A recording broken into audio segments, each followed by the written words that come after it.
Good morning and welcome to the Investing in Innovation i3 pitch event. My name is Kenza and I'm very proud to open this first edition of investment pitch event, and we are so glad that you are all part of this special occasion. So thank you for making the time to attend this session and hear from top health tech startups working in the area of supply chain.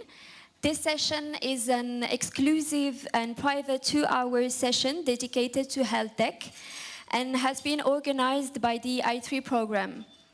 Let me first guide you through the i3 adventure and explain what we are.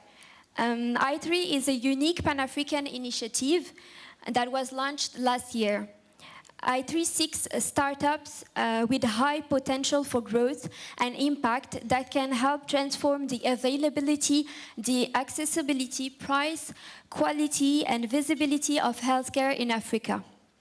i3 supports innovators companies that are offering distribution solutions that use technology to operate, whether through the use of data related to drugs, to medical devices, assistance, or even the management of medical waste in Africa. The program seeks to connect health tech startups with key stakeholders in the ecosystem that can scale their reach and impact, for example, donors, government, and large pharmaceutical companies. One of the main focus of the program is on investment readiness and ensuring that the startups can secure follow-on fundings, and as part of this, we will hold an annual event for the top companies to connect with the investors interested in health or in tech initiatives, and that's why we are here today. i3 is founded by the Bill and Melinda Gates Foundation with additional sponsors that include MSD, AmerisourceBergen, Chemonix, and Microsoft. So thanks to all of them, and also for the representatives that are in the room. We are such a diverse and broad team to make i3 live. Indeed, i3 is implemented by Southbridge, CEDAR, and Salient Advisory. And we also work with 4 accelerators across the continent. Vilgro Africa for East Africa, Impact Lab for North and Francophone-speaking countries, Startup Bootcamp for Southern Africa, and CC Hub for West Africa. They have been chosen to provide tailored support to the startups and prepare them to events like this. The first cohort was announced in September 2022, and we had over 400 applications. We selected 31 companies, and this first cohort was diverse. We have 57% of growth stage companies, and 48% of the companies that are women-led, which is part of our statement and which is part of our DNA. Today, you will hear pitch from 8 of those companies, and we are sure of one thing, is that you will believe in them as we did a year ago and as we still do. We highly encourage you to ask questions during the session and after the session, and also to connect with them. And if you have any question on the i3 program, feel free to reach out to me or to any of my team members. So I'll hand over to you, Caleb, that is an amazing health tech guru, and who is going to moderate this session and also go through the agenda. I hope you are fully energized and for this amazing session and a bit early session. And if you're not, we serve coffee and i3 energy. Over to you. Thanks, Kenza. Thank you for that brilliant introduction. I just want to disclaim I'm not a health tech guru. I wrote one article about it a few weeks ago. But I feel like I have a fairly nice, broad understanding of health tech, and I'm really, really excited for this session today. Welcome, everyone. Who here is a founder? Hands up if you're a founder here. Cool. Quite a few of you, great. Who here is an investor? Hands up. Okay, so we're all pitching you guys, keep your hands up. Who went to the dinner last night, to the gala dinner? Okay, anyone make it to the after party? Wow, okay, everyone here is very responsible. So I'm expecting a lot of energy. It sounds like you all slept very well. Great, I was gonna disclaimer this and say that there's gonna be a lot of energy today with these founders who are building these incredible companies in one of the most important spaces on the continent. So you're gonna have like both, it sounds like you're well rested, but you're gonna have even more energy this morning from these 8 brilliant founders. Very excited for this session. My name is Caleb Maru, and I write a newsletter called Tech Safari that covers the continent's biggest stories, biggest founders, and biggest opportunities, and tells that to a global audience. I try to do it in a way that's really fun and enjoyable. And I try to do it through storytelling. But before that, and up until now, I've been an investor, and I'm a pretty active investor across the continent. I've invested in about 19 startups, from health tech through to ed tech to fintech. And so very curious about what's happening on the continent. And I think one of the things, I think that health tech is a very, very massive problem. And it's a problem that that impacts and touches everything. One of my deeper experiences with health tech was my grandmother in 2017 had a heart failure, and she lives in Ethiopia. And so we very quickly had to decide what to do with her medical condition. And we were fortunate enough that we could fly her to Bangkok to receive treatment at a medical hospital that was like top class. But most people on the continent don't have that luxury. And 50% of healthcare expenses are paid for out of pocket. For a lot of people who are already below the poverty line, that really breaks them, and that puts them into, it's called catastrophic emergency care, which really tanks them.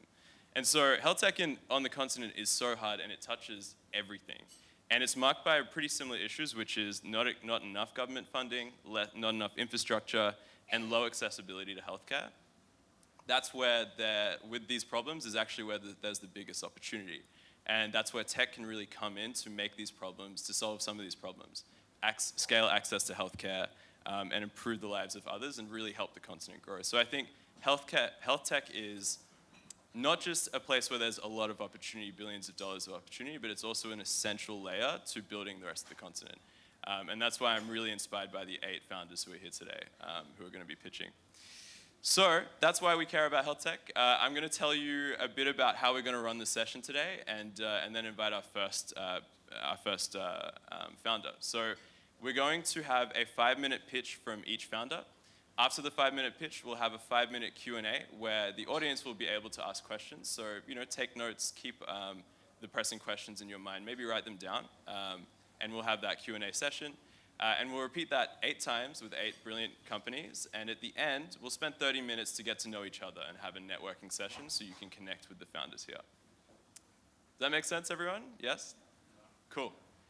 All right, let's get started then. So our first founder today is Dare Odumade from Check It. Dare, come up.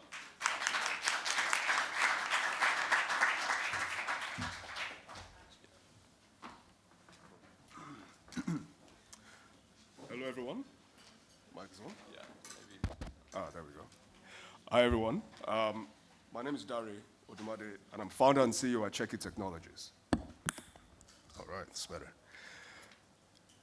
The major thing that Check It Technologies does is solve problems of counterfeit products, particularly pharmaceutical products. In Africa alone, over $300 billion is lost to counterfeit products yearly, not just in the pharmaceutical sector, but also in the FMCG sector. In West Africa, where I come from, Nigeria, but West Africa alone loses over 100,000 people, mostly women and children, as a result of counterfeit anti-malaria medicine. So imagine all the other counterfeit medicine that are out there. But in summary, this problem is as a result of broken supply chain processes. We also solve this problem with a very simple solution. We solve this problem by building a platform that basically develops product passports on blockchain. How does this work?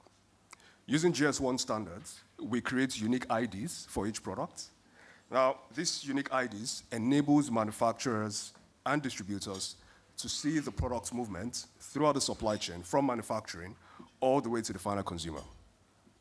Now, along that as well, along that line, these manufacturers are able to generate intelligence and insights to understand product diversions or market diversions, as well as the consumers that are actually buying their product. We've seen this help businesses increase their revenue by 1.5x to 2x. And we also are very, very positive that this product, which is called Check Intel, would also help in the near future to help these manufacturers 5x their revenue. On the side of the consumers, we provide a mobile application, and in some cases, USSD, which we then call Check It app, that allows consumers to verify products just by using their mobile phones, with or without internet. In this way, these consumers are also able to give feedback indirectly, in direct time, to those manufacturers. And in that same process, they get rewarded for that as a way to motivate them to continue doing this process. The data we collect from the consumers are then what we pass through our special algorithm that provides insights and intelligence for the brands to make business decisions. The market is huge. We've got over 18,000 distributors and pharmaceutical manufacturers, plus FMCG manufacturers across Africa. And these guys are losing over $300 billion yearly. Imagine we have 30% market penetration, we would be making over $400 million in revenue yearly. Now, that said, traceability is becoming a widely known phenomenon across Africa. Currently, three countries in Africa already standardize traceability in their processes. This includes South Africa, Ethiopia, and Egypt. But other African countries are also leapfrogging to also standardize traceability. But what does traceability mean? Let me take a step back. Traceability basically means having unique IDs on each product pack, so that's from the primary package level all the way to the pallet level. And this follows a global standard called GS1. Now, Nigeria is next in line to have standardized traceability in their supply chain. And we're leading that conversation with NAFDAC as the first company to have received accreditation from GS1 to provide traceability in Nigeria. And we did this having competitors in the market, competitors that are 10 years earlier than us. But we're able to leapfrog ahead of them because we are visionaries as a company. Now, other items or other values that we have that we bring to businesses that separate us from these competitions is one, we have IP'd our technology that allows us to collect this data and analyze this data. Secondly, we went ahead to develop our product as an ERP extension from the start, which means plug and play with ERPs. We currently have integration with SAP globally, which gives us access to more than 5% markets of pharmaceutical manufacturers. And lastly, we've also developed Web3 APIs that allows distributors and retailers to leverage these unique IDs on products to perform automated inventory control processes. We make money by charging for our serial codes, which are between 4 cents to 0.004 cents per serial code, depending on the volume that the manufacturer is buying. So this basically can generate revenue for us. If we have, say for instance, 100 million labels, that generates hundreds of thousands of US dollars to millions of US dollars in revenue. We also charge $100 per SKU for the Check Intel part of our solution, which is basically access to intelligence for these brands. So currently, we have so far authenticated more than 100 million products across the African continent in places like Nigeria, South Africa, and we've also run pilots in Afghanistan. We are looking to even grow this further over the next couple of years.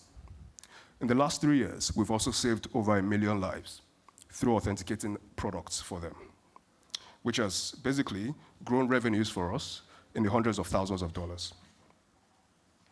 Our team includes myself and my awesome co-founders, and together with our advisors, we have over 200 years of experience in supply chain for pharmaceutical products, consumer goods, as well as building software technologies, enterprise software technologies. My CTO has over 9 years experience in building software for banks, particularly a major bank in Nigeria, that's currently using that software to generate over hundreds of millions of dollars yearly. Myself, I have had several years of experience, over 10 years of experience, building startups in the African continent. As a matter of fact, Check It is my third company. I failed as one and exited the other. So hence, I have got great experience in building high growth businesses, tech businesses on the African continent. Our current vice president of sales has over 15 years of experience selling and building machine line production for automation of serialization and commissioning of products in India for the largest product line manufacturing company, ACG, before joining the team. And also has led over $300 million of transaction in sales for the business. Dari, we might do final 30 seconds and move to questions. Gotcha. Now, what we're asking for, or what we are seeking today, is a $3 million investment in debt and equity to leapfrog, basically, to grow our year-on-year revenue to over $2 million in the next 18 months, to also deploy desktop application that would be plug and play with machine lines that can help particularly manufacturing companies in Nigeria and other parts of Africa to readily adopt traceability. And lastly, to grow our paying customers from 30 to over 100 in the next 18 months. Thank you.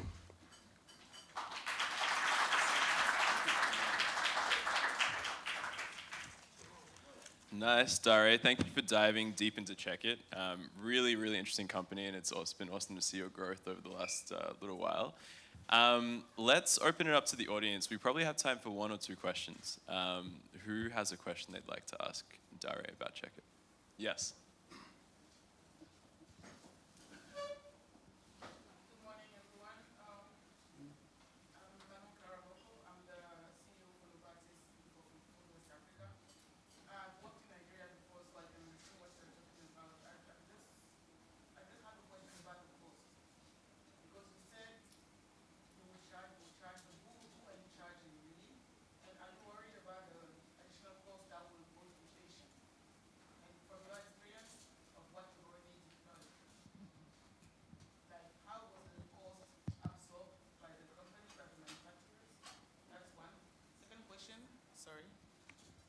Can you hear me? Sorry, do I have to go again on the first part? No, continue. Oh, we can hear you. Thank you, yeah, I thought so. Okay, the second question is about distributors in Nigeria, because you cannot do without distributors, even if you work with the manufacturers. Usually we know in between, that's where it gets lost, right? So do you have anything that works for the distributor, and how do you integrate the distributor to this process? Thank you. Beautiful. Thank you very much for your questions, madam. It's great to meet you. So, firstly, in terms of pricing, right? Initially, as of 2 years ago, we were pricing super fancy, right? And this is because we've built an awesome technology that we know manufacturers get value for. So initially, we used to charge in Nigeria, so I'm going to speak in Naira terms now. We used to charge an average of 5 Naira per label. But what we saw then was a pushback from a few manufacturers because they were getting the same labels from competitors for 2 Naira. So I'm talking about the mass labels now, right?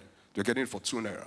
But we had more value because our authentication does less than 2% failure rates because we use USSD.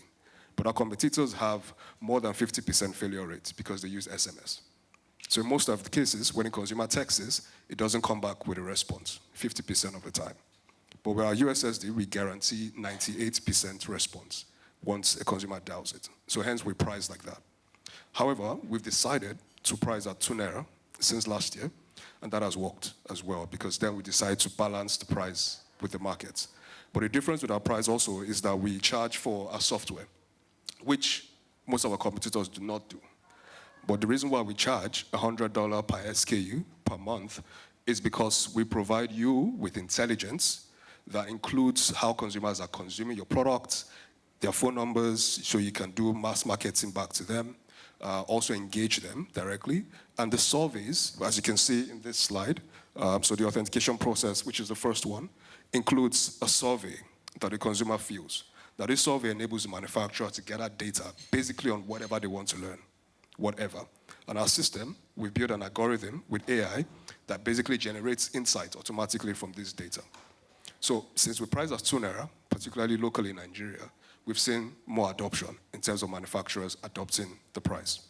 Now, in terms of distributors, and now I'm going to come to supply chain traceability, in this case, what government, NAFDAC right now, is implementing in Nigeria. And we are leading this conversation for the private sector with NAFDAC by actually offering free POCs currently to manufacturers that bring on board one distributor and one retailer. So for us to have that full end-to-end supply chain traceability.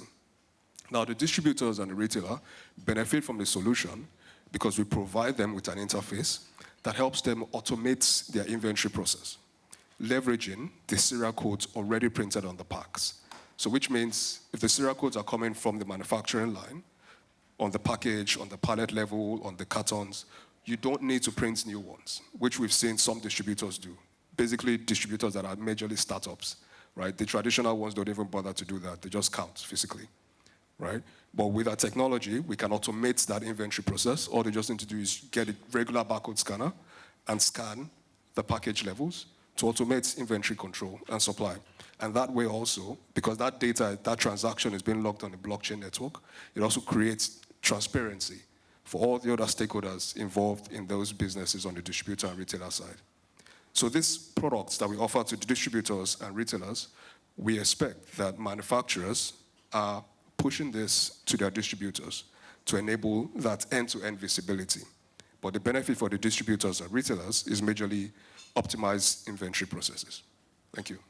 I hope that answers your question. Yeah, I think there's one part of the question that still lies to me. It's about the sorry, the cost. Very sorry to interrupt. In the interest of time, I'll let you guys take that one offline. I'm sure we'll have time for you guys to connect after the session. Thank you, Daria. Thank you very much for having me. Just a note to founders, let's keep the pitches to 5 minutes so we have more time for questions. Just a heads up if you're pitching. So our second pitch is Arnaud Poridon. I hope I didn't butcher your name. Welcome from Meditech. Let's hear it for Arnaud.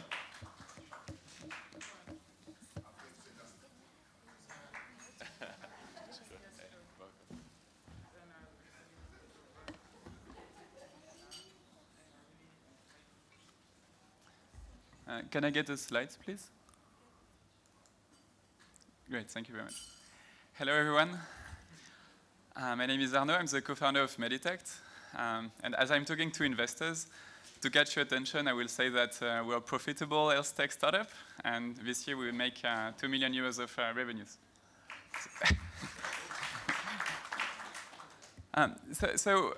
We are focusing Francophone Africa. That's the places we really want to develop ourselves. Mainly today we are currently active in Ivory Coast, Senegal, Cameroon, and we are opening 6 new countries before the end of 2023. So the real problem, Caleb reminded us that 50% of people don't have, they have to pay out of pocket to buy the medicine. I think it's more than 90% in Francophone Africa. It's a real problem. People have to pay for that. So 2 options, they go to pharmacies, which is good, or they go to the street. And 50% of the population in Francophone Africa go to local markets to buy drugs, and that's a disaster.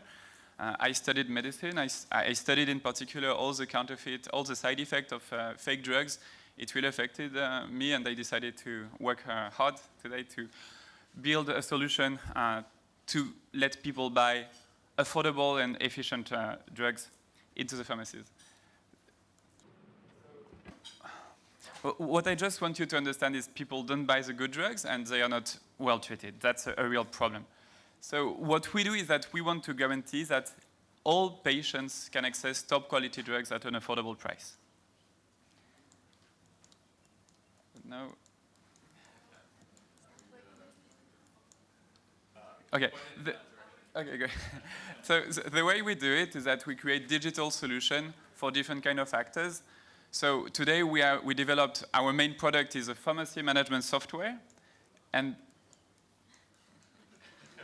our pharmacy management software basically is radically changing the way pharmacists work. There's a lot of stock out. When you go into a pharmacy in Francophone Africa, it will be really hard for you to get the drug you want to buy. So our pharmacy management software is going to work during power cuts and is going to help you get all the drugs, reorder automatically all the drugs. And that's something really important. If we want to convince people to go to pharmacies to buy medicine, we have to show to them they have affordable medicine in pharmacies, which is not the case today.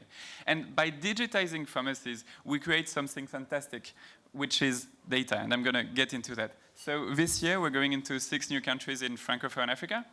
And what I would just want to say about data is that we cannot take good decisions if we don't know what's going on the ground. Yesterday, I had the opportunity to be on the roundtable with the Minister of Health and with other people who are here in the room.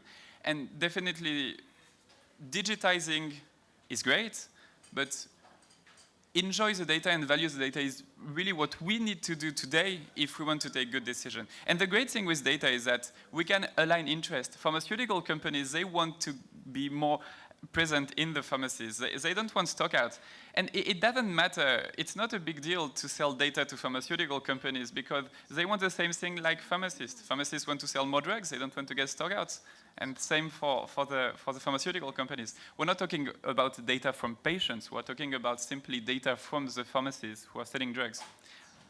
So today we have more than 200 pharmacies using our software. Every single day we have one more pharmacy who takes our solution. We serve 200,000 patients every month.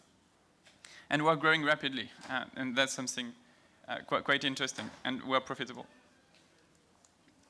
So what I just want to tell you about my long-term vision is that we want at Meditech to sell health packages to the patient for 2,000 francs, so for $3, $4 euros, not more. But if we want to successfully fill the gap and what insurance are not able to do because there's a lot of paper and it's really expensive, we have to digitize the infrastructure first. And that's what we're doing today.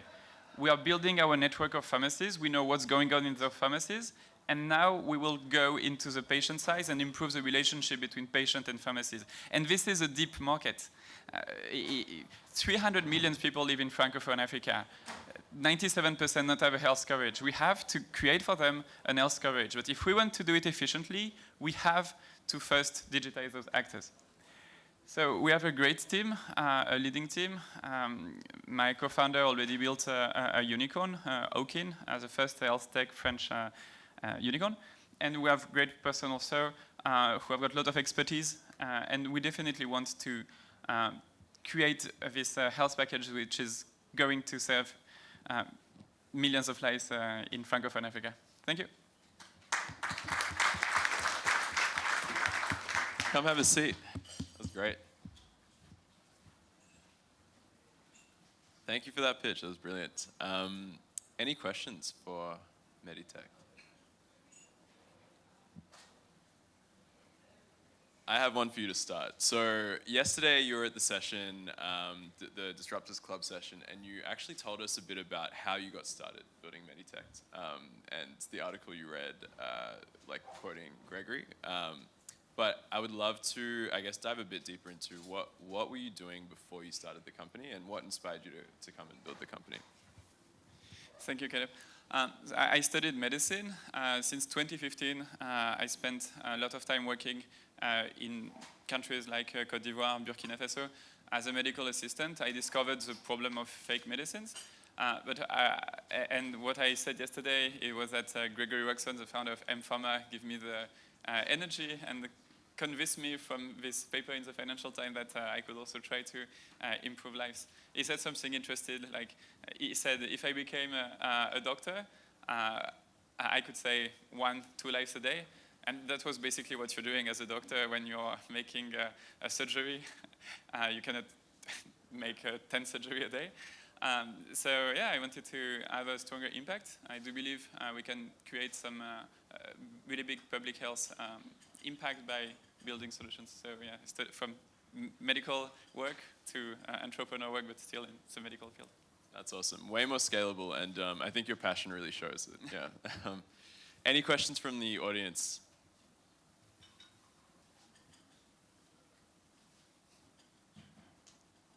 Yes. Well, thanks for your presentation. How much money are you looking to raise? And two, what are your plans for the biggest Francophone country on the map you showed, DRC? Sorry, just clarifying the second question. How much money are you trying to raise? I didn't hear that part in your pitch. Okay. How much money are you looking for? Yeah. And then two, what are your plans for the biggest Francophone market in Africa? DRC? Yes. DRC, yeah. Okay. So we are not in a rush now to raise money as we are profitable. We just signed a really big contract with a major development agency, so we're not seeking funds quickly. But the reason why we want to raise funds is to find this solution to create the good health package for the population. Insurance definitely failed, as they will never make it. It's too expensive the way they think the thing. So we will raise between 3 and 5 millions, I guess, in the coming quarters or years, I don't know. But I really want to find people who will be able to help me to leverage the potential we have from the infrastructure we built. So yeah, we really want to find a good person who really are aligned on the long-term vision, which is basically creating this product for patients. But yeah, and I need help really to understand how we can make it. It's complicated. Yeah. Did you touch on DRC in that? Or? So no, not yet. We are in Congo Brazzaville. We have some customers over there, and we already received some messages from pharmacists in RDC, but we cannot go too fast. 2024 will be good for RDC. Great. Sorry, we might round out there in the. Oh, did you have? No, she has a question. Oh, but we have a schedule. Very sorry, but you'll have time afterwards to take the questions offline. So if you have questions, just save them for. Oh, okay, we'll do it. Good morning, all. I'm the head of AXA for French-speaking countries, so insurance. And I think that it's real opportunity to manage stocks, etc. But the idea could be also a real move forward to deal with the connection between official molecules and generics, because probably if we are able also to advise when the main molecule is not available, to make our doctors moving to generics could be a real added value, as it's much more affordable for African people. I agree. Sorry for what I said about insurances before. And I agree definitely, and that's actually something we're doing at the pharmacy. Inside our pharmacy management software, there's a point of sale, and automatically we recommend to the pharmacist to show all the drugs he has got which are cheaper. So we already make it, and it's definitely cost saving for the patient. Beautiful. Thank you so much, Anna. Let's hear it for. Thank you. Okay, I will invite our next founder to the stage. So, Diana Mandewa from Vaxi Global. Welcome. You want to start there? Yeah. Thank you. Thank you for clapping for me.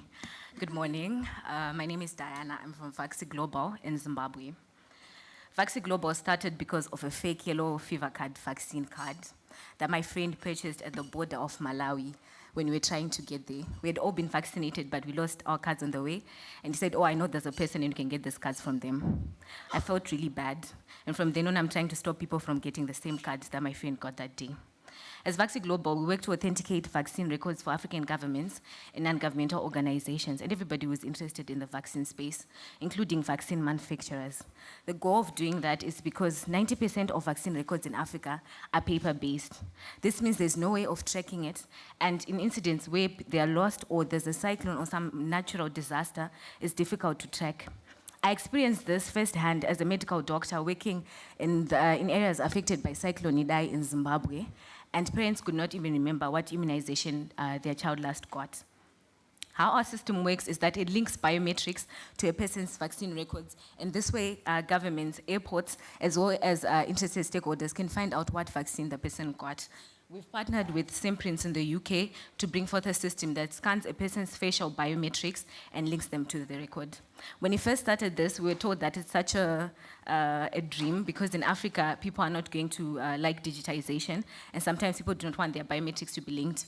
However, to our surprise, we've actually gotten good response from rural areas, and we've currently onboarded 350,000 users on our system in rural communities around Zimbabwe under World Food Programme. We're also interested in the HPV vaccine space, given that we're a woman-led foundation and that we know the problems with cervical cancer and the burden in Africa. There's a prevalence of 34 in every 100,000 women have the chance of developing cervical cancer in Africa, which is 10 times higher than any other continent. We've thus partnered with MSD to provide HPV vaccines to women aged 15 to 45 years, who are usually left out in most government programs that usually target women less than 15 years. So by providing these vaccines, we hope to reduce the burden of cervical cancer and hope to protect at least 1 million women over the next 10 years. We've also built a network with doctors in Southern Africa to help provide medical care that is cheap and affordable for patients, using the network of doctors that we have and getting them revenue through diaspora, given that most Africans, nearly 150 million of Africans, stay outside the continent. However, through our system, they can be able to pay for their relatives to get medical care in the countries that we are present. Currently, we are present in Botswana, DRC, Zimbabwe, and we are looking to expand into West Africa. So if you are interested in the medical insurance space or in the vaccine space, we are the people to talk to. You can clap for me again. Thank you. Thank you, Dana. Come have a seat. Great. I mean, I really like what you're doing. I also really appreciate that a lot of it is prevention, right? It's like scanning to see, to make sure that you're preventing against some of those health issues, which is a space that we don't do enough of on the continent. I'm curious about the face scanning technology. Like, how does that work, and how does that plug into medical records? Yeah. I can just, okay, yeah. thanks. So basically our system uses facial biometrics and then links them to the record. But when you keep the information, it's de-identified for patient privacy because that's big. I'll show you on my tablet. So what it does is that once the person gets the vaccine, their biometrics are then taken in the moment. And then at any port of entry, whenever there's need to authenticate, they decide who they want to have that information on them. We don't have access to their personal health information because confidentiality is big in health. Okay. Yeah. So the biometrics essentially links the vaccine to them. Exactly. So you can authenticate that this is the person who got it. We're trying to also combat the fact that 500 million people in Africa are said to not have legal identity. Right. So sometimes they miss out on vaccines because they don't have a card or they have a refugee status or something like that. So we're trying to combat that as well. And is that data stored on their phone? Like, how do they access that record? Okay, so the person can access the record on our mobile app as it is their personal record, and then it's still kept in the cloud for us, but it's de-identified, so for privacy purposes. And then if they want, let's say, a clinic to have that information, then they have to authenticate for us to share that information for them. Okay, brilliant. Yeah. Okay. Great. Any questions from the audience, from the investors and attendees in the room? Yes.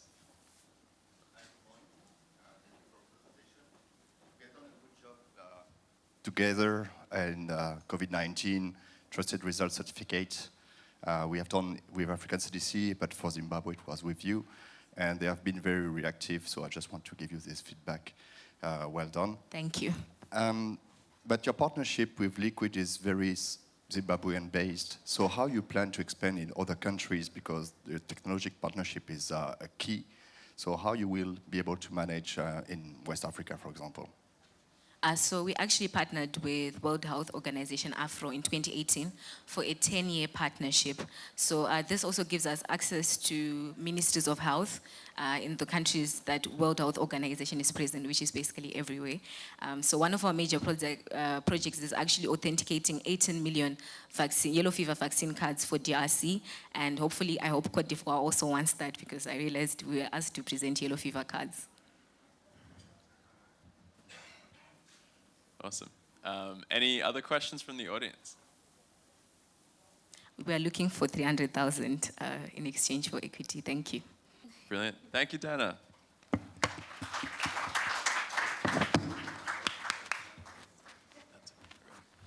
Brilliant. So, love to invite our next founder up from Drugstock, Okeke Somto. Welcome.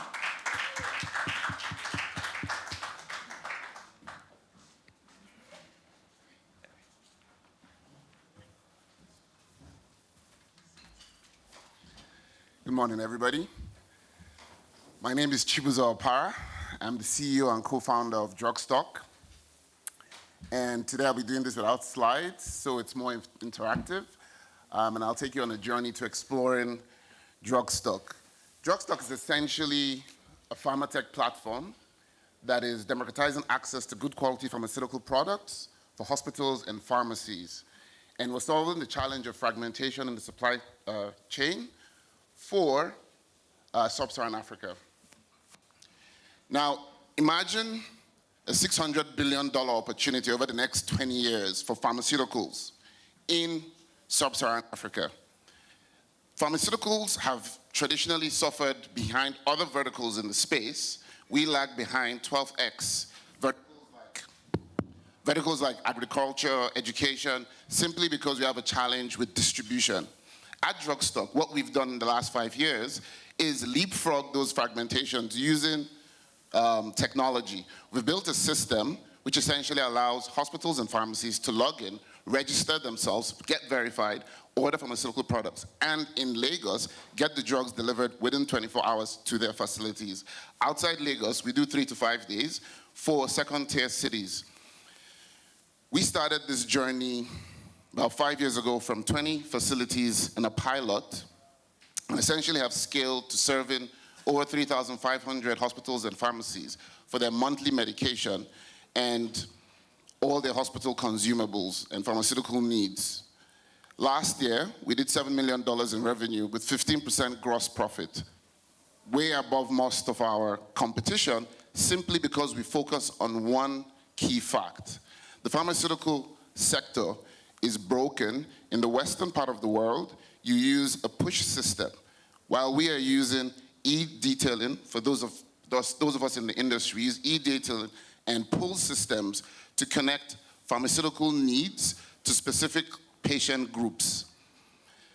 Today, we have scaled that process across Nigeria. We supply certain countries from Lagos, and we're looking to expand up and out of Nigeria. Thank you. I'll take any questions you have.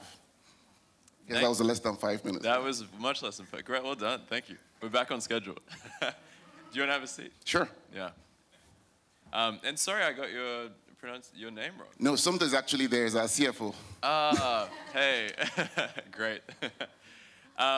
Any questions from the audience? That was really good.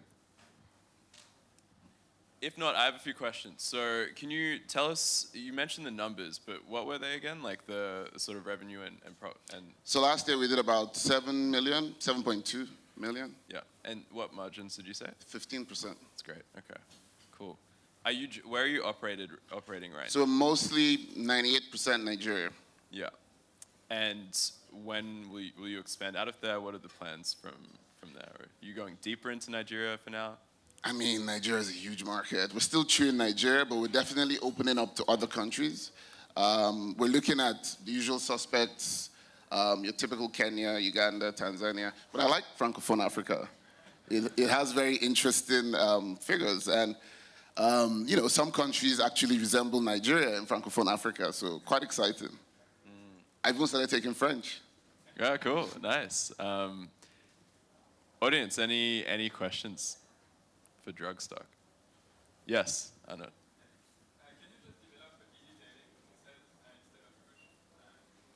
So when we started the product, right, the core product was a B2B. Hospitals could just log on and order, right? And over the last 5 years, we were pulling a lot of data, a lot of information, and we found out there was a lot of challenges companies were facing. So we sort of developed our ecosystem, our platform, into sort of an ecosystem of products. We currently have an embedded finance fintech product. We have a solution, an inventory management solution for pharmacies. And part of what we do is basically work with manufacturers to target products because we do a lot of, we have a fulfillment, we have a large fulfillment capability, and we work with companies to be able to target better, enabling them, pharmaceutical companies, to offer market access programs, you know, do more, reach the clients faster, speed to market, that sort of thing. Any other questions from the audience?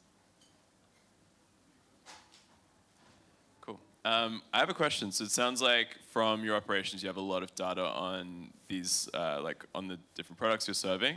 What can you do with that data from here? Like, is it just, are you going to use that data to expand your product line at all? Or what's in the pipeline for the product? Thank you for that question, Ken. It's a very interesting question with data. So essentially, we have just under 10,000 SKUs, and that keeps increasing month on month. And what we're finding out, it's very interesting, right? Because a lot of data that is collected in the industry is very transactional, right? We collect longitudinal sales data, switching data, pricing data, market penetration data. In fact, right now we have categories of data spreads for different disease groups where we know who's the market leader, who's the second person, where there's a gap, because certain categories resemble themselves in terms of how the product spread is. We can tell, we can overlay this on population data to know, oh, there's a gap in all this stuff. We're working with an AI company that also works with Zara, and it's quite interesting what they've been able to do. It's just some weird mathematical stuff they do, but it looks good. And, you know, so far we've had a few companies we're speaking with in terms of giving insights. A lot of what we do, because my background, again, is, you know, like most of us, also a doctor. But my background is healthcare and finance. And oftentimes we mistake, in Africa, people confuse the inability to pay with the poor infrastructure at the distal end of the industry. And when you approximate payments, information, and demand, you often can provide an increase in quality and a drop in price that doesn't necessarily have to come from giving up value, but you're taking from efficiency, inefficiencies in the space, and maybe you cut out a few middlemen, but then you give the value to the client, or you give the value to the manufacturer. Nice. Thank you so much. Keep the value. Yeah, yeah, I figured. Thanks so much. Let's hear it for Drugstock.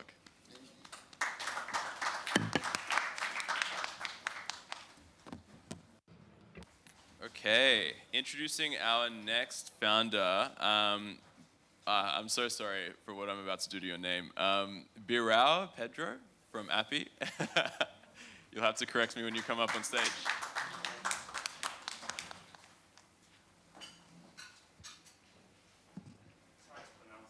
Oh, really? Birao. Okay. Yes. Morning, everyone. So I'll try to respect the 5 minutes. My name is Pedro Beirão, so I'm from Angola. I'd like to present episode and what we are doing. Yes. So let me start with the problem. Basically, pharmacies are very hard to control and regulate. There's a lot of prices difference. Stockouts are a problem, which opens space to counterfeit products that different colleagues are talking about.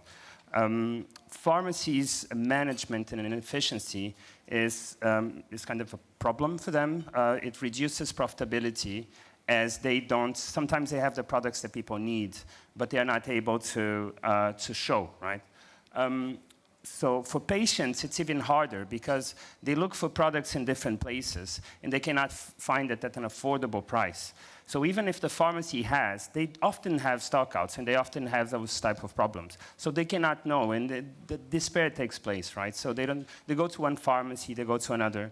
So what we have done and what we thought as a solution is organizing and capacitating pharmacies, optimizing their digital processes. So we basically digitize pharmacies by placing their stock and information online and by capacitating their health workers. What this does, just by having all the stock of several pharmacies online, it allows users to compare prices and search where they have the stock.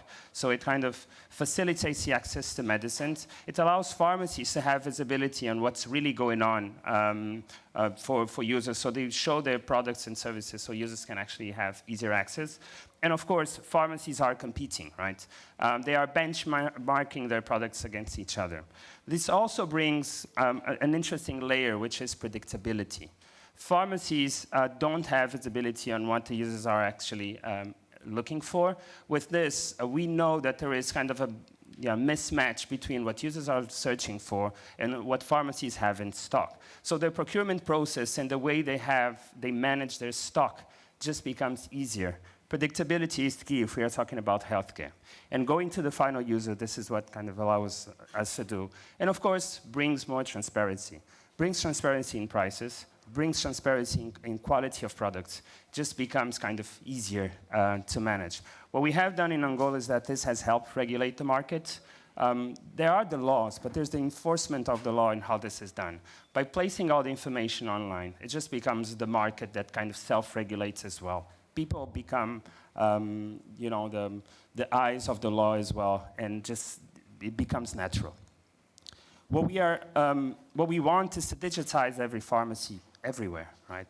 I think in 10 or 15 years from now, this will not be a question anymore.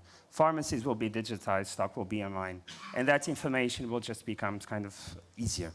What we provide as a solution for the user is basically, well, mobile app, web, ChatGPT, WhatsApp, whatever just gives the information to the final user and makes it easier to access.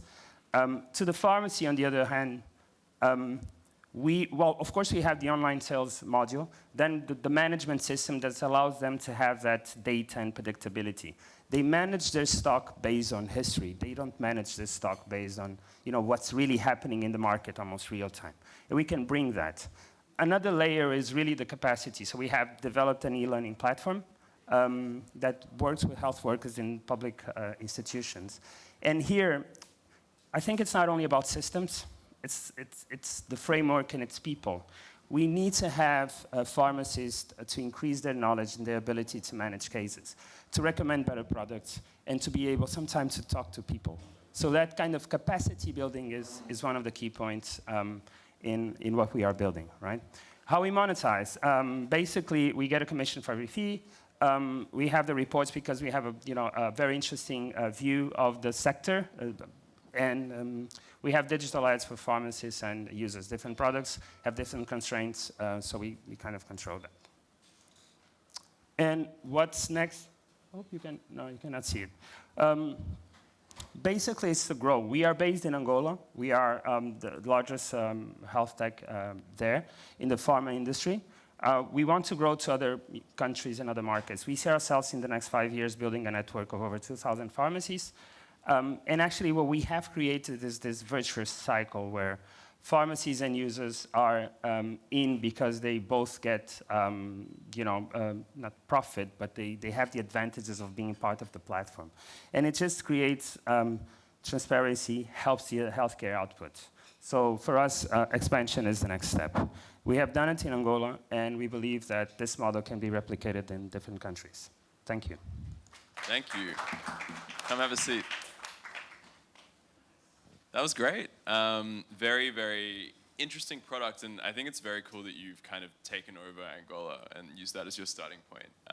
I'm curious to know where to next from here. Do you think you can go deeper in Angola and add more services to what you're building, or will you expand outside of the country? Great question. So going outside of Angola is our next step. It's what we are looking for. It's kind of it's a hardest step. We are a Lusophone country, so people have problems saying my name as well. So, so we are basically thinking that we don't want to create this model and this framework only for a Lusophone country with his needs. We have done a pilot in Kigali just before COVID, which was very interesting. We combined with the insurance, so assurance maladie, which was great.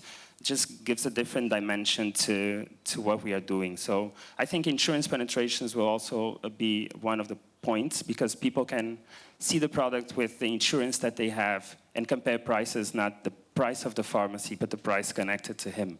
So again, it's kind of a B2C, but we are helping the pharmacy to build that predictability and to avoid stock out. Beautiful. Thank you. Audience, any questions? Yes. On your first slide, you were saying your solution is bringing more transparency, but we know we're also pharmacies, and one of the main game of pharmacies is hiding taxes to the government. Don't you think No, it's a reality. They don't like to pay taxes, pharmacies. No, but for us, it's a real challenge. We also have a SaaS solution. How do you face this problem? How do you convince pharmacies to use your solution as it is digitized and you're bringing more transparency? Aren't they afraid that you're going to say to the government, this pharmacy generate this revenue? How do you? Yes, I think the answer is in the question. So what we are bringing is an advantage to the pharmacy to actually increase their sales as well, right? So the reason why they are kind of running away from taxes is because they don't have a lot of profit from that and they pay a lot of taxes. So on one hand, we are saying to pharmacies, look, you can increase your revenue. Maybe with paying taxes, you can make more revenue directly. Why would you run through the risk of not paying? So we are trying to create a model and a framework that actually works for both pharmacies, patients, and of course, governments, right? Because governments can try to enforce for specific pharmacies to be part of the system. Thank you. Yes.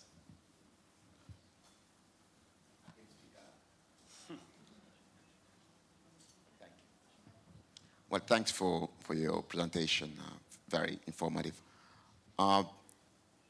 It sounds like you're aggregating from pharmacy owners, distributors. What's the biggest threat then to your model? Is it another aggregator or the pharmacies themselves building their own online platforms individually, each company or one of the few who are well capitalized and building their own online system to distribute? What's the biggest threat to your model?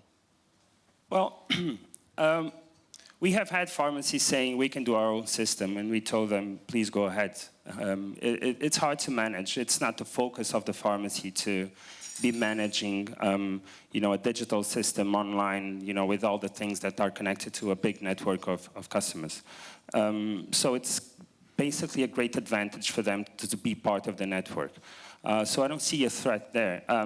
I think it will be mostly on as growing and creating that visibility. Again, we bring that advantage to pharmacies, but it's also a problem for them because it shows they need to go through a stage of how to digitize. We talk about digitizing, but we need to talk about digital transformation, right? What does it imply to be digital? It implies that all processes of the pharmacy, the stock inventory, that management, is actually controlled. So they go through a process and a framework of being digital. So it's a challenge for them. So what we see is that in the beginning, they may have some, not resistance, but how they actually start the process, they need to be engaged. So engaging them in the beginning is one of the major challenges. But once it's done, the transformation is completed, then it's all the advantages. So it's basically the change. Beautiful. Thank you so much. Well, thank you. See you. All right. I would love to invite Irma Sefiani from Cerberus. Yeah. Welcome.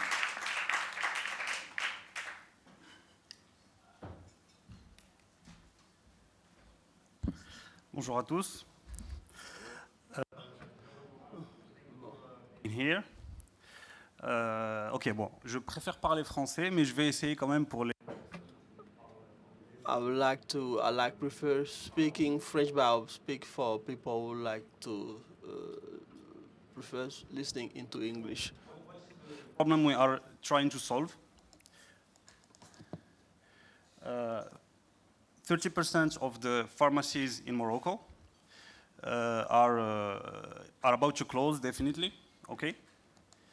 And this is due to the. Ok, bon, alors on va la faire en français, la vérité, parce que là. Okay, we'll do it in French. We'll do it in French. Yeah. Yeah. Yeah. Yeah. Thank you. My name is Omar Sofian. I'm CEO and co-founder of Sobris. I'm from Morocco. And today we're trying to solve a problem which is between pharmacy and wholesaler. Pharmacy in Morocco, I think is the case in other countries in Africa. Pharmacies they have 30% of them are in financial trouble. One of the reasons is that they have a problem of stock management. They will overstock or understock some product because they don't have a good visibility on the consumer market. When they overstock, it's going to be a product will expire or they will incur financial cost because they will pay before being paid for that. This problem of ordering mainly stems from visibility on what should be sold. And if we go on the side of the wholesaler, the wholesaler, who is the supplier, will deliver 4 or 8 times to the pharmacy. It will just support over cost. It will also, financial, because orders are made not using digital means because they will go in the pharmacy, and most of the time products are not available in the pharmacy. They go with the medical prescription in the pharmacy, and the wholesaler will receive orders through phone. It will make mistake. It will not note good product, and there's a feedback and operational cost.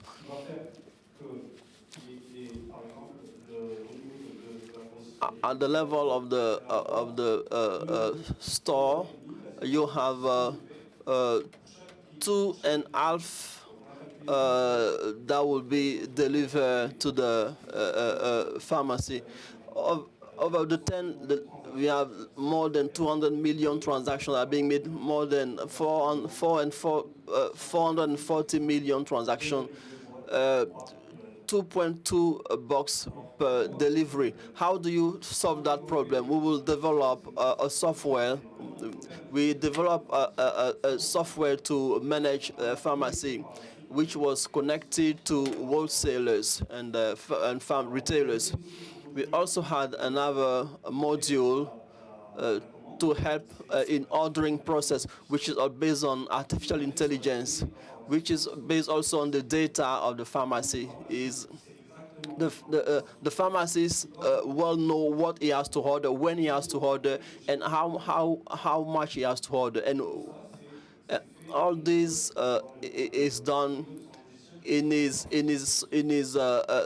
management software.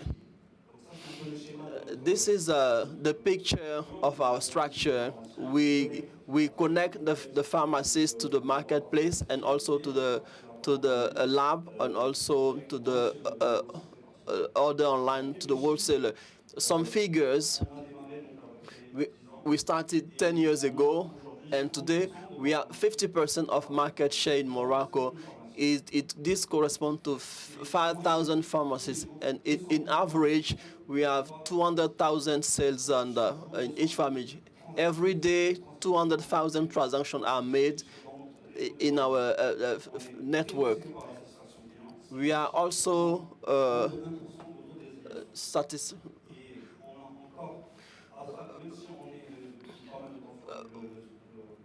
we are on the market for a couple of times. We are more than 25% of annual growth. This is our focus. This is a graph that I wanted to integrate in our presentation. We were very bold in starting in years ago. When we talk about pharmacy in 2012 in Africa, there was a Nora movie. Is a real growth for us. In Morocco, to give you a figure, we have 10,000 pharmacies in Morocco, a market size of $1.4 billion in 2021.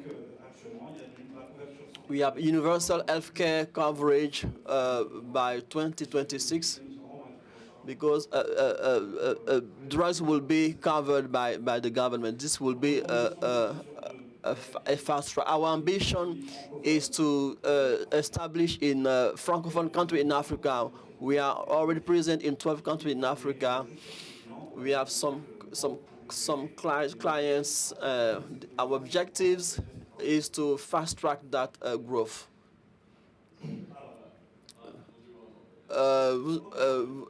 We have 1 more minute. C'est notre équipe. En anglais. Alors, okay, we are 2 founders. We are 2 founders. I am the CEO, and my co-founder is a CTO, and he done his studies in Toronto, and he's the CTO with more than 15 years in IT development. We are also more than 50 talented collaborators in our team. Ok, bon, ça c'est un petit témoignage rapide. This was a testimony of our experience. We have some footage of 15 seconds that we wanted to share with you of people who are really satisfied by our app. Our next steps we have digitalized 50% of pharmacy in Morocco. The growth is clear. Where are we going? We're not going to reach 60 or 80% of our objective is to create a new generation of wholesalers. We will raise funds to create the first wholesale pharmacy that will be connected to pharmacy. We will know what to order. This is network of pharmacy. Eventually, instead of having 4 to 8% per day, we'll deliver, we'll supply the pharmacy once per week. There will be no call center in the wholesale. It will be automatic order. This is the second step. We're trying to test with a wholesaler, a partner wholesaler. We're trying to raise a $5 million fund, and we need. We just don't need money. We also need connection to fast track our integration in Francophone countries. That's it. Thank you for your attention. Thank you. I'm going to need you guys to help because it could be in English. I understand very well English, but no, I didn't practice my English. I have one. So, I mean, it seems like you're pretty deep in Morocco. Is that your main market right now? Yes. Okay, yes. Cool. It's like 18%. Yeah. And we just tried other markets like Senegal, Gabon, Benin, and we have customers there. Yeah. But we are only focused right now in the Moroccan market. But in the second step, it will be the Francophone African countries. Yeah. Okay. And I don't know if I just missed it, but how does it work on the operational expenses? Like, what sort of margins do you have with the margin of the company? Yeah. Okay, we have more than 20% in our. And we have a SaaS model, so we have around $1 million ARR. Yeah. And we are just. The SaaS is just like an airbag. We are focused on building the network of the pharmacies. Yeah. And it's what we did. We did with more than 5,000 pharmacies. And the next step is really to create a new generation of a wholesaler. Beautiful. Great. Thank you. Audience, any questions? Maybe the I3 team, if you have any questions at all. Alors, je me suis permis de parler en français parce que j'ai entendu tout le monde parler en français. I spoke in French because most of the speeches were in English, so I decided to I'm open to talk to you in one-to-one with you for any project. Merci. Okay, next up, I'd love to invite Rita Tobias from VBEG. Welcome.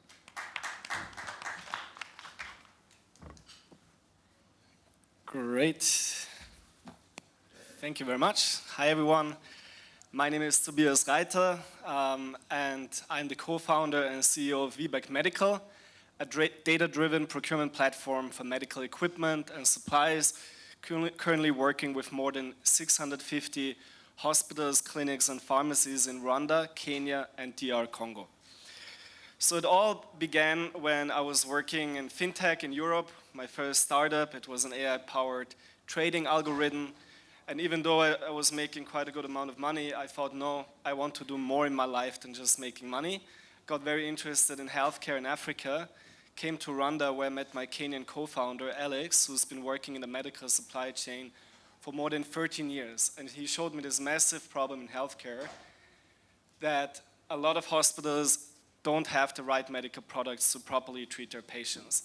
In fact, every minute, 5 people are dying in the developing world, most of them in Africa, because of diseases that could be treated if the right medical products and the right equipment was available. Why is it not available? Mainly because of poor inventory management and improper procurement. Healthcare providers are recording their inventory on paper and often don't really know how many products they have in stock, which ones, when they need them, what kind of equipment they should buy, what kind of health services they actually have to offer. And with that, they allocate all their money on things that they believe to be important based on gut feeling, and then don't have any money left for other products. So when we saw this issue, we thought, why not solving it with technology? And we built our procurement platform called vProcure, La Vie, French Life, through which we're collecting procurement data. And with that procurement data, we are building our health demand simulation model. And this is a very unique innovation that can really change procurement all over Africa. What we're doing is we're looking at demographic data. How many people live in a certain region? What are the health patterns in that region? What diseases do they have? Are they male, female? With all that data, we can also look at what kind of medical equipment is available in that region. How many hospitals are there? What are they offering, right? So you can model the health demand and the health supply. And together with the procurement data that we have and predictive analytics, we can actually predict the profitability of each equipment. We can identify what will be the best equipment to invest in for hospital, how much profit they will make with it, what kind of social impact will come with it. And then we are connecting them through our procurement platform to pre-selected manufacturers, quality manufacturers, where we're planning to work with other startups like Check It, as you heard today, that can verify that these are authentic products. And then based on our model, we can offer financing.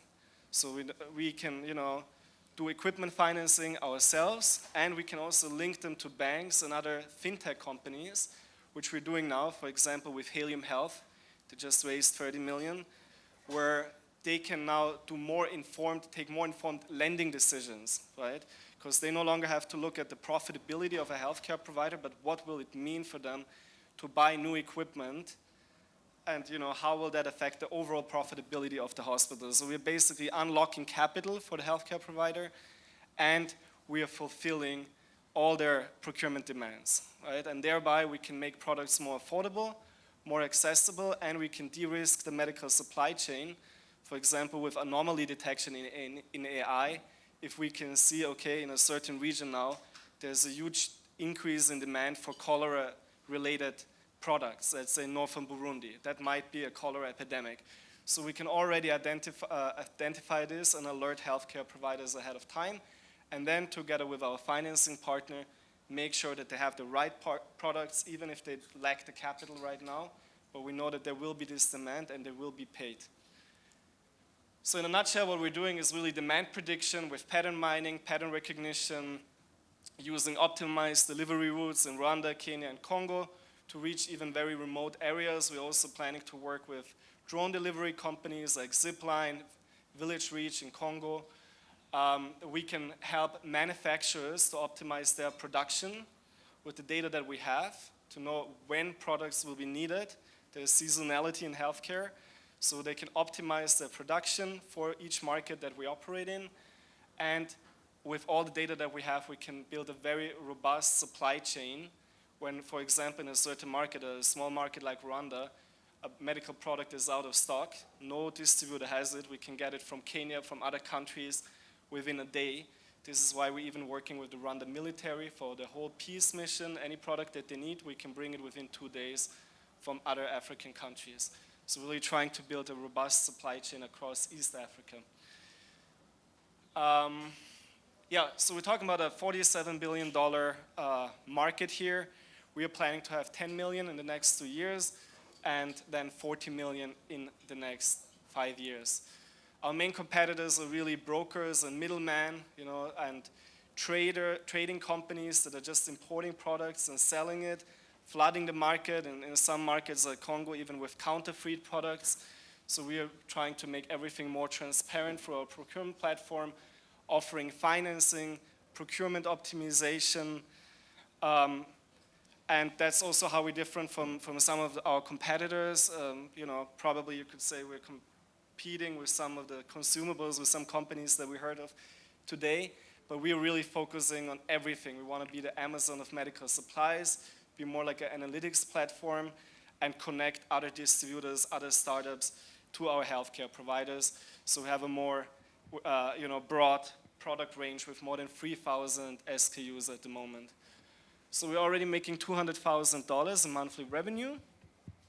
This year we're projecting more than 3 million. We've sold more than 400,000 medical products, all the way to high value equipment like mammography machines, to more than 650 hospitals, clinics, and pharmacies in Rwanda, Congo, and Kenya.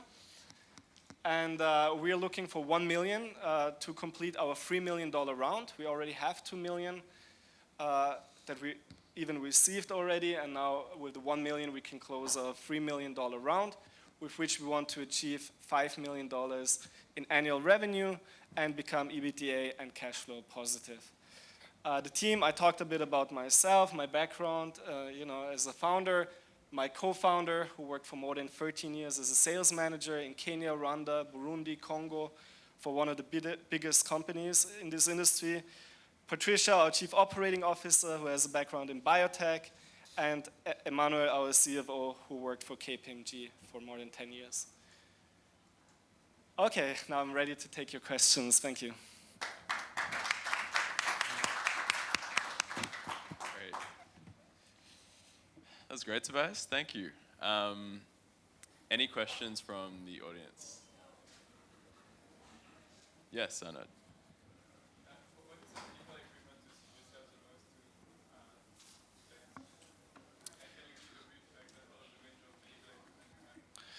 Yeah, diagnostic equipment like hematology analyzers, anything to do diagnostics, even with pharmacies actually across the whole country. Then dental equipment, we're really focusing on niche categories. So dentistry in Rwanda has been our market entry strategy. There was a huge need, and even now we're doing a $4 million project with His Hands on Africa to identify all the oral health needs in Rwanda, together with the government of Rwanda, which is also an investor in our company. And yeah, That's the main products, but we are also seeing more demand now for MRIs, for CT scans in countries like Kenya, where they need financing partners. We just did a deal with Yungu Capital, a debt investor from the Netherlands, that gave $250,000 to a small clinic in Rwanda to get new equipment, a mammography machine, and other things based on our model. So we really believe that we can bring a lot of capital to the African continent by showing investors from all over the world and also banks how profitable healthcare can be and what kind of impact it can create. Awesome. Yes. Quick one. So you talked about equipment financing, and I would like you to expand a little bit based on your experience, because it's needed in the market, but sometimes people fear for the repayment rate. So what's been your experience so far with providing access to financing for the health providers that you work with? Yeah, I mean, first of all, we're charging 2% interest per month, and we have a 35% gross margin on each product sold through our platform. And the experience is that, as long as you can provide the payment terms that match with, the operating model of the healthcare provider, you will get paid. It might take them, a year or even 2, sometimes even 3 years. But as long as you factor in, the interest rate and everything, right? As long as you give them the ability to pay within a certain period, they can perform.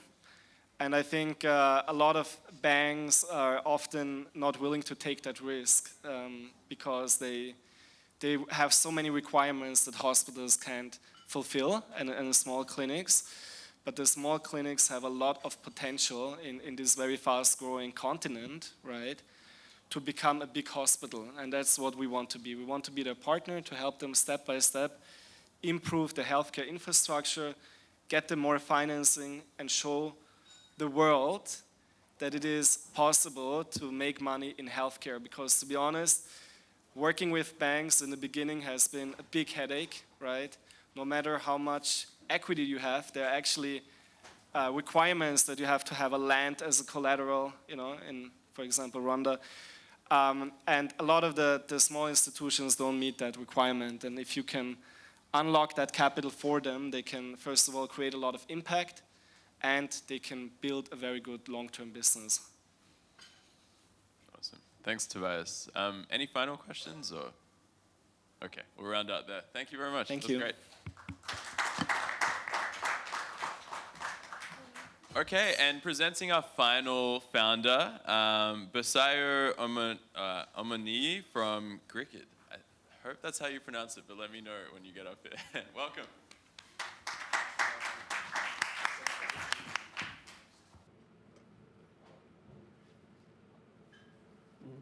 Tu veux prendre?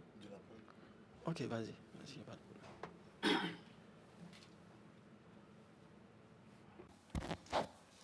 Okay, can you hear me? Okay. You spoke about the pronunciation. Greek is now Figure. So, yes, we just rebranded into Figure. Figure. Yes. Okay. One major reason why we rebranded is because people struggle with the pronunciation of Greek. And also, secondly, because looking at the future of the business, we have ventured from just providing solutions to agricultural outfits, where the name Greek came from, and now we're looking to provide, use the data from these businesses to provide insurance access. So data awesome. Implies numbers, numbers mean figure. So that's where the name came from. I like the name, great branding too. Thank you. All right, good afternoon, ladies and gentlemen. My name is Busayo, and I would be presenting for Figure.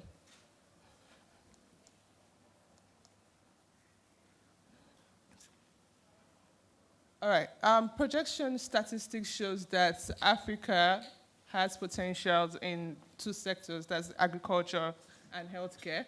The health and agro sector in Africa are combined, are expected to exceed over $1 trillion USD in value by 2023. And also the potential of those sectors are, they have huge potential in providing employment to over 70% of the population of the continent. Like I said earlier, my name is Busayo Omoni, and from Figure, based out of Nigeria. We are operational in Nigeria, and we recently expanded into Kenya. We are on a mission to solve the problem of losses of perishable commodities in the food and health value chain.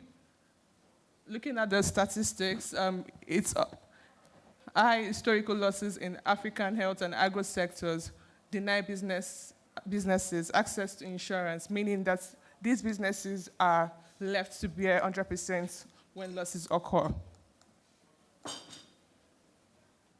What do we do at Figure? We are a digital platform that combines monitoring solutions for temperature-sensitive commodities.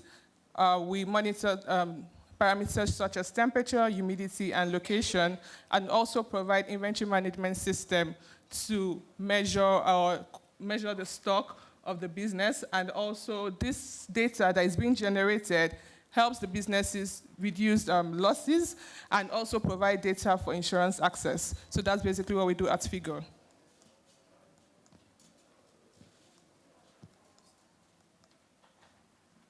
How does the Figure technology work? We have a Figure tracker that is placed in the cold rooms, cold trucks, your warehouses. This Figure tracker monitors temperature, humidity, location of the environment or of the truck where you have commodities that are perishable, basically cold chain items. And also we've deployed mobile inventory system that helps to monitor the stock of your perishable commodities. Looking at this combined information that you get on our enterprise software, this information then allows the businesses access insurance cover from insurance companies. Which is what we are venturing into this year. Both information from the temperature excursions and also from the stock outage, exposure to harsh conditions triggers an alarm for the businesses, enabling them to make proactive decisions to prevent these losses. These reports can be auto-generated for insurance assessment purposes on the platform. How do we make money? We have a SaaS model platform where we get the businesses to subscribe on the enterprise software at $10 per device per month. 97% of our customers do an annual subscription. And we have partnered with insurance companies, which is what we're currently working on this year, to help these businesses to procure insurance cover for these perishable items that get lost during the process.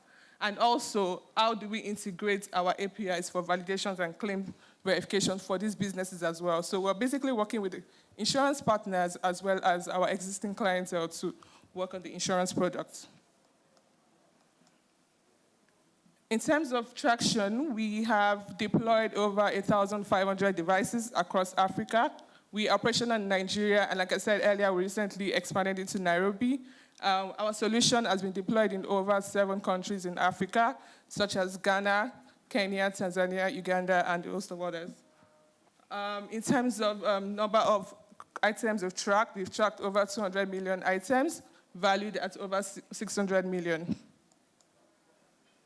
We have a robust and diverse client portfolio. We've worked with businesses in the agro space, logistics, as well as health sector. Businesses such as Olam, FIT in Kenya, as well as M-Pharma. We have a team of 25 credible individuals led by Ogene Tega, who is the CEO of the business. Tega has a combined experience of product development, business strategy, and product design.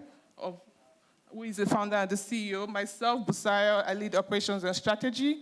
I have a background in strategy and operation management from the banking sector as well as telecoms. And in total, a combined experience about 50 years on the team, working together to achieve this goal. We recently announced our fundraise of 1.5 million.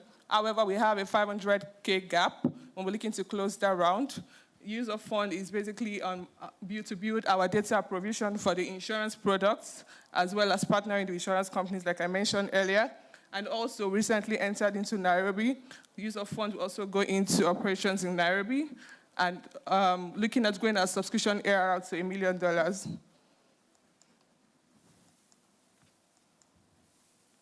Major milestones this year for us would be the Royal Exchange Partnership, as well as the FIT Partnership. Entering into Kenya this year, we signed on Eurapharma. Eurapharma has subsidiaries in Uganda, Tanzania, and Kenya, and recently onboarded Eurapharma on our platform. And we're looking to partner with LAMI and FIT as well, based in East Africa. FIT is like the UPS partner in East Africa. And recently we got an approval from the federal government of Nigeria on MPHCDA supply of 2,000 monitoring devices across the state levels in Nigeria. If this sounds like what you'd be interested in, and if you would like to join us to solve the problem of loss of perishable commodities for food and health value chain in Africa, I'm available after the session to have a chat with you, and I look forward to working with anyone here. Thank you. Great, thank you. Thanks, Messiah. Come have a seat. Awesome. So one of my first questions is, you do a lot of cold chain storage management. Can you tell us a bit more about what are cold rooms? The 101 stuff, what's a cold room, who uses them, and are there many of them? How big is that whole industry? Okay, in terms of cold room, we have businesses in the agro space of food, FMCGs. In Nigeria, we've worked with businesses that produce dairy products, so they have tons of cold rooms across Nigeria. So these cold rooms where they keep these temperature-sensitive items. So what our solution does is to ensure that whatever product or commodity is kept in the cold room or in your cold truck doesn't go beyond or below the set temperature points by the business. So yeah, basically, that's what cold chain items are. Okay, and is it common to have a solution that really monitors that, or is there a lot of, what is the existing solutions before Figure? Okay, prior to Figure, people use the regular traditional data loggers where they have to go to the cold rooms to manually scan the data or put in the data on sheets, and fill in the data, what's the temperature, what's the humidity of the perishable items. But with Figure, you don't need to go to the cold rooms manually. From the enterprise software, you can remotely monitor what's going on in your cold rooms, your cold trucks, your products in transit, basically. That's awesome. And is Figure entirely software? Is it just a software layer? It's a software business. However, we have the tracker, which is the hardware bit of the business. But the subscription is basically on the software, and we don't charge for the hardware. Okay, awesome. Great. Any questions for Bisayo from Figure?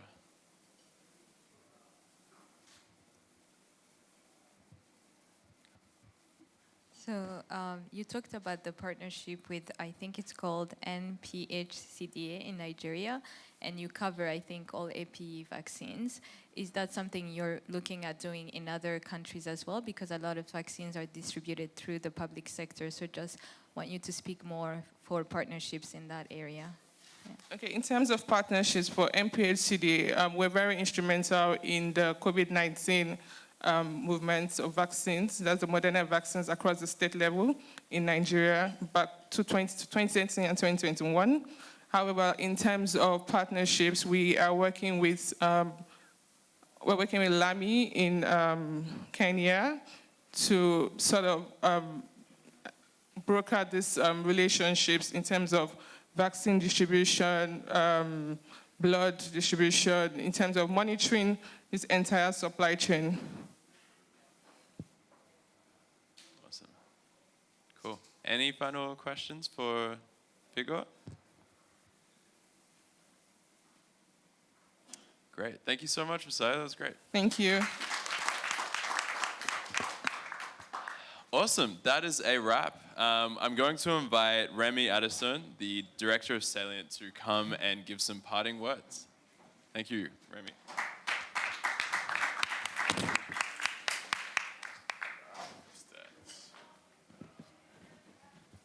Wow.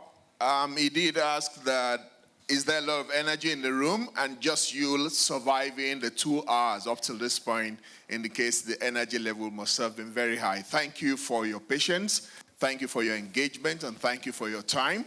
Salient Advisory is one of the partners bringing together the Investing in Innovation program, together with our very wonderful colleagues from Southbridge, Yusuf and Hassan. We also have the third partner, which is the Solida Center for International Development and Research, CIDA, also represented here. But on behalf of those three, the coordinating team, and all our very wonderful leads. Kenza, you met. A couple of the others have been asking questions. Malis, Rada. We want to thank you, the audience, for your engagement, for finding time early in the morning to take this on. If you've received, or rather, if you've received the feedback form that was distributed, kindly fill it in so we can take some feedback. What can we do differently? What can we do better? And if you have not received it, please indicate, and one of our team members will go around to provide you the feedback form. For those because of whom we work night and day, the innovators, who we want to spotlight and help others appreciate the role they're playing in transforming access to health in Africa. We're really very proud of you. We thank you for all the time you invested in this. And so let's have a round of applause for all the 8 innovators who presented.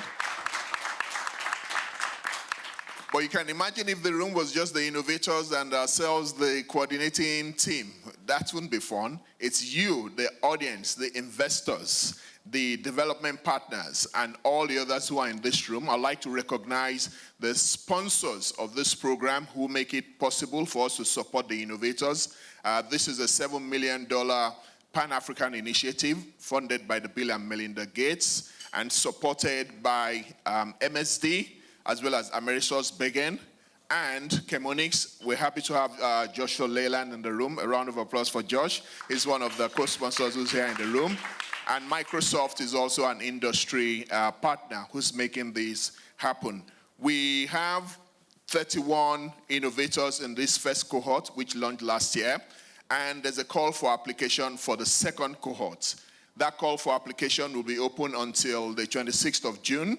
So if you know any good innovators, either in your portfolio or in your network, please put word around. They can check for innovations in investing in innovations in Africa, and they'll be able to fill the form. As Kenza said at the beginning, we had over 400 applications last year. We hope we get a good traction as well this year. We want to do another 30 more innovators. So please help us to put the word around. It's up till the 26th of June. And we're also looking to onboard new partners to join the Bill and Melinda Gates Foundation and the other co-sponsors I mentioned. And so if you have interest in partnerships, or you can point us in the direction of credible organizations and institutions who believe in the power of Africa, to use talent in Africa, to transform access to health in Africa, please give us a shout, and we'll be more than happy to do that. But finally, the music that will be in our ears is us hearing back from the innovators of the deals they've signed with you, the investors in this room, and others you might have recommended. As part of our ongoing access to markets, after this session, we've arranged with the Director General of the FDA in Ivory Coast to take our innovators to meet with them, because part of the biggest challenges is regulations around this tech space. Typically, the innovation precedes the regulation, and regulators struggle sometimes to figure out what they should do, and we want them to have an innovation-friendly environment. And so just last month in May, we took regulators from 9 of the Francophone countries, Togo and several others, Cote d'Ivoire, Senegal, to Dakar for a meeting to give them a sense of how this is being done in other countries within Africa. We didn't bring examples from outside. We didn't need to. We have countries like Rwanda, like Nigeria, Ghana, and Kenya that already have regulations in place to support online pharmacy and other health tech. So we thank you for your time once again. And if the innovators who are interested will stay back with the visit to the FDA, the AIRP is called in Ivory Coast, will be at 11. And from there, we have a session with the Ministry of Health, with the technical advisors for digital and the technical advisor for innovation. Thank you for your time, and we look forward to engaging with you further. Have a very good one. And of course, to our wonderful anchor, Caleb. Let's give it up for him. He's been the man of the day. Thank you, Caleb. Thank you. Thank you so much. So we have a bit of time now for everyone to mingle and just get to know and meet with the founders that we've connected with. But that's a wrap on this event. Thank you so much to the partners for making this possible, and thank you all for coming. To me, this is the best start of day 2. I feel really energized and ready to take it, get into a day of Africa CEO Forum. So thank you. See you.